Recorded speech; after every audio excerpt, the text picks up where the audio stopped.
Caitlyn, the Sheriff of Piltover.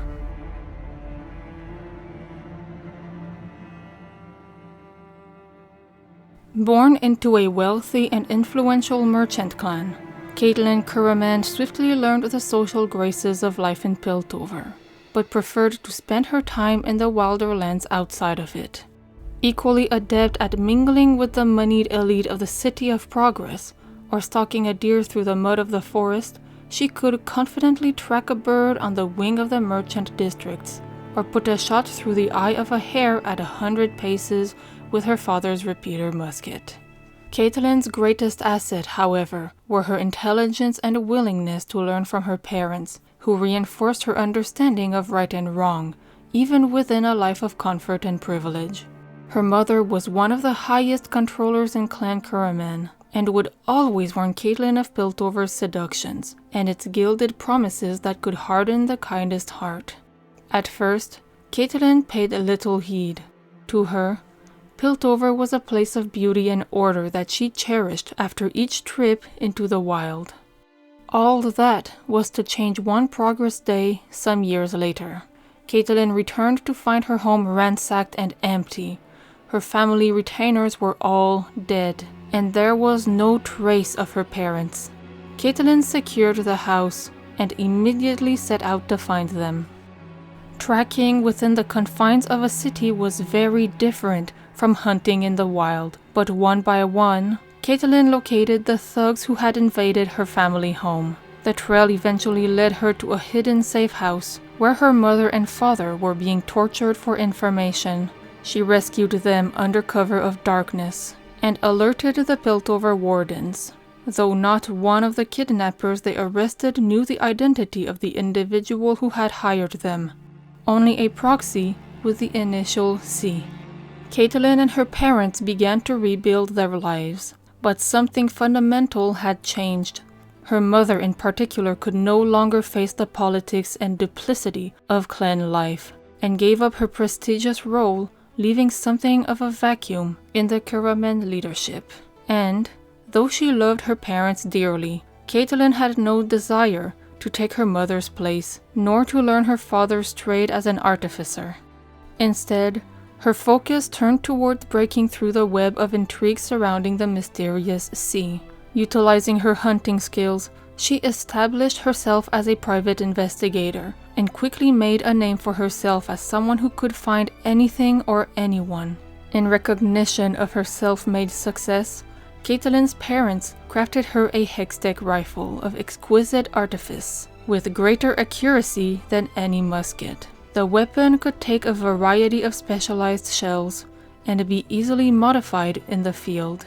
After a particularly traumatic case involving a missing hextech device and a series of child abductions, Caitlyn was summoned by the wardens. She had been recommended by one of their number who had also developed something for an affinity for stranger cases, and their battle with a host of rogue chimerics in the employ of a lunatic chem researcher driven mad by his own concussions led to her being offered a formal position as a sheriff.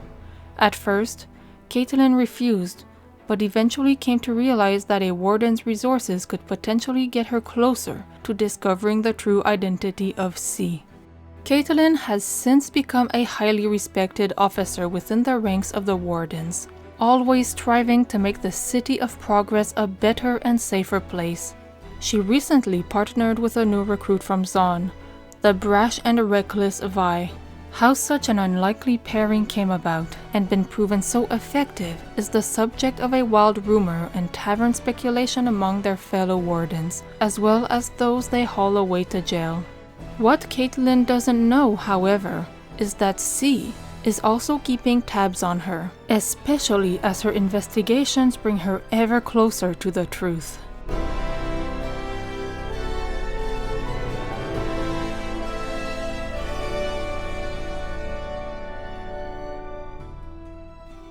The thrill of the chase.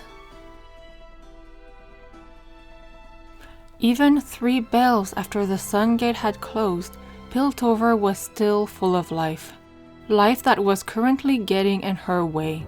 Caitlyn sprinted down Mainspring Crescent, weaving a path between midnight revelers strolling down the fashionable promenade of cafes and bistros. The superclubs were emptying, as were the nearby theaters inside the Dronsmith arcade. So this street was going to get a whole lot busier. If they didn't catch up to Devaki soon, they were going to lose him.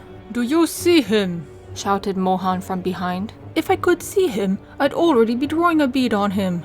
The hextech rifle slung over Caitlyn's shoulder was loaded and ready to shoot, but she needed a target, and Devaki was more nimble than a spooked doe. He robbed 3 clan workshops that they knew of in the last 5 weeks, and Caitlyn had him pegged for 2 others.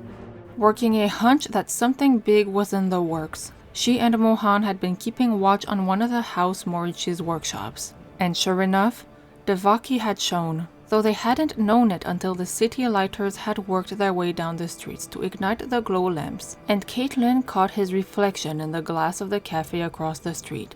Devaki had seen her in the same instant, and took to his heels like a startled wharf rat. Caitlyn skidded to a halt at the next junction. The caged flames atop the fluted lampposts bathed the dozens of surprised people staring at her with a warm amber light. Her pale blue eyes darted from person to person, seeking Devaki's distinctive silhouette. A young man crossed the street toward her, his cheeks ruddy with a night's enjoyment. He waved at her. "You looking for a man on the run?" he asked. "Fella with a big hat." "Yes," said Caitlyn. "You saw him. Where did he go?" The young man pointed left and said, "Down that way, at a good clip."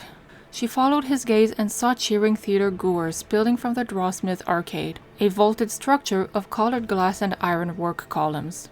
They mingled with stall holders selling refreshments and promenade girls, looking for a wealthy mark. Mohan finally caught up to her, sweating and breathing hard. He bent at the waist and propped himself up with his palms on his knees. His blue uniform coat was askew, and his hat tipped back over his head. "Figures. He tried to lose himself in the crowd," he said between gulps of air. Caitlyn took a moment to study their public-spirited helper. His clothes were finely tailored, and must once have cost him a pretty penny. But the cuffs were frayed and the elbows worn. Her eyes narrowed as she took in the last season's collars, and a collar that hadn't been in style for a year. Wealthy, but down on his luck. Mohan turned toward the busy street and said, "Come on, Caitlyn. Let's go or we will lose him." Caitlyn dropped to one knee to look at the street from a different perspective. The cobbles were slick from the evening rain and were well trodden. From this angle, she saw the scuffs of heel marks on stone that only a running man would leave, but they weren't heading left, they were heading right. "How much did Devaki give you to tell us that?"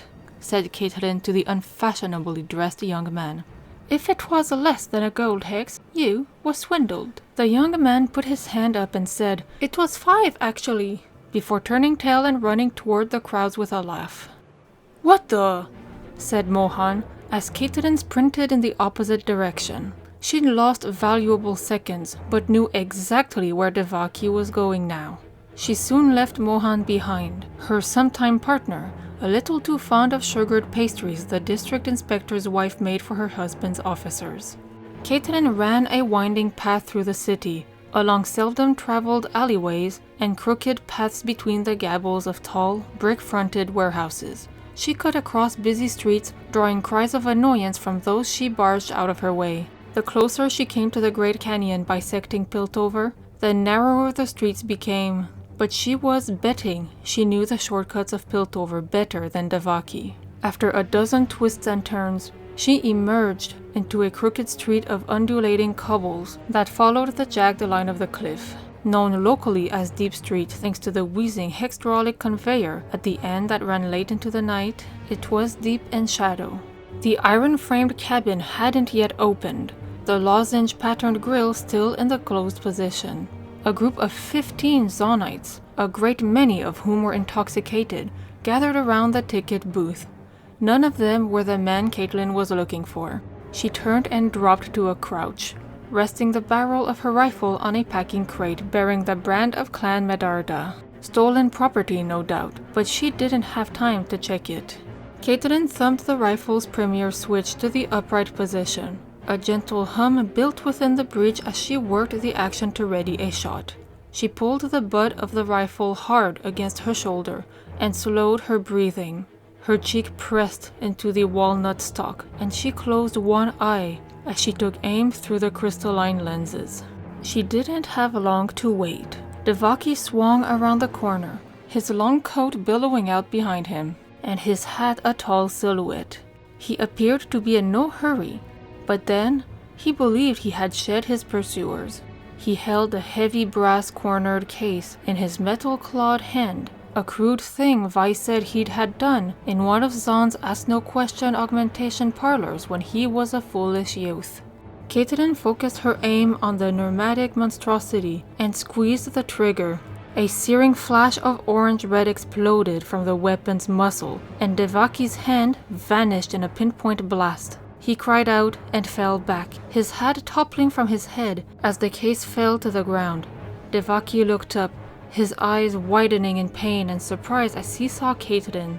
He turned to run, but Caitlyn had been waiting for that. She toggled a thumb switch on the breech and pulled the trigger again. This time, the beam struck Devaki in the back and exploded a web of crackling energy. Devaki's back arced and he fell, twitching, to the ground. Caitlyn powered down her rifle and slung it over her shoulder as she walked toward the fallen Devaki. The effects of the electronet were dimming, but he wouldn't get up anytime soon. Caitlyn bent to retrieve the case he dropped and shook her head with a tut-tut sound. How? Said Devaki, through the spasm racking his body. How did I know where you were headed? Asked Caitlyn. Devaki nodded, the movement jerky and forced. Your previous thefts were meaningless in themselves, but when I look at them as part of a larger scheme, it seemed like you were gathering components to build a version of Vishala's Hextech caliber, said Caitlyn. She knelt beside Devaki to place a hand on his rigid body. And as we all know, that weapon was outlawed as being too dangerous, wasn't it? No one in Piltover would dare touch that kind of banned hex, but someone, maybe in Noxus, they'd pay handsomely for that, I imagine. But the only place you could get something like that out of the city is through one of Zone's less reputable smugglers. This is the only quick route down to Zone that's still running at this time of the night. Once I saw you weren't going to hide out in Piltover, all I had to do was get to the convoyer before you and wait. So you and I are going to have a long talk. And you're going to tell me who you're working for. And Caitlyn grinned as she reached over his prone body. Nice hat, she said.